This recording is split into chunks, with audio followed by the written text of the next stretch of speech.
தமிழகத்திலையும் நடக்க போகுது அப்படின்னு சொன்னதுல இருந்து பலதரப்பட்ட அரசியல்வாதிகள் தொடர்ந்து எதிர்த்துக்கிட்டு வராங்க. ஏன் இவ்வளோ எதிர்ப்புகள் எசையா இருக்கு? இல்லை, ஸ்பெஷல் இன்டென்சிவ் ரிவிஷன் இது முதல்ல தெளிவாக மக்கள் புரிஞ்சுக்கணும். இது என்ன பர்பஸ்க்காக கொண்டு வந்திருக்காங்கன்னு. இது வந்து 20 வருஷத்துக்கு அப்புறம் மறுபடியும் இதை செய்யணும். இப்போ அதோட காரணம் என்னென்னா, அதாவது இன்றைய எதிர்க்கிறவங்க யாரெல்லாம் பார்த்தீங்கன்னா, ஏற்கனவே இவங்க வந்து ஆப்போசிட்டில் இருக்கும்போது இவங்க கேட்டது தான் இது.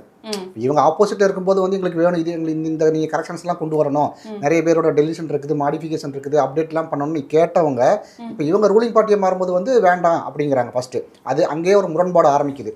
ஸோ மக்கள் இது எப்படி புரிஞ்சு கொள்ளணும் அப்படின்னா வந்து, நீங்கள் ஒரு குறிப்பிட்ட கால இடைவெளியில் வந்து ஸ்பெஷல் இன்டென்சிவ் ரிவிஷன் இல்லை, அதாவது நமக்கு வந்து எலெக்ஷன் கமிஷன் வந்து சேஞ்சஸ் கொண்டு வந்துகிட்டே இருப்பாங்க. சேஞ்சஸ்னால் என்ன, இப்போ நமக்கு ஒரு இடத்துல இன்னொரு இடத்துல மைக்ரேட் ஆகிருப்பாங்க, இல்லை வந்து அந்த இறந்தவங்களோட பேர் அப்டேட் பண்ணணும். இதெல்லாம் வந்து நீங்கள் ப்ராப்பராக நடக்கணும். அதே மாதிரி 18 வயசு அதிகமானவங்க வந்து எலிஜிபிள் ஆனவங்க, those core eligible for the vote, அவங்கள பேரை ஆட் பண்ணணும். இதை மாதிரி இந்த ப்ராசஸில் ரெகுலராக நடந்துகிட்டே இருக்கும். இதில் எந்த ஒரு டிஸ்கிரிமினேஷனும் வந்துடக்கூடாது.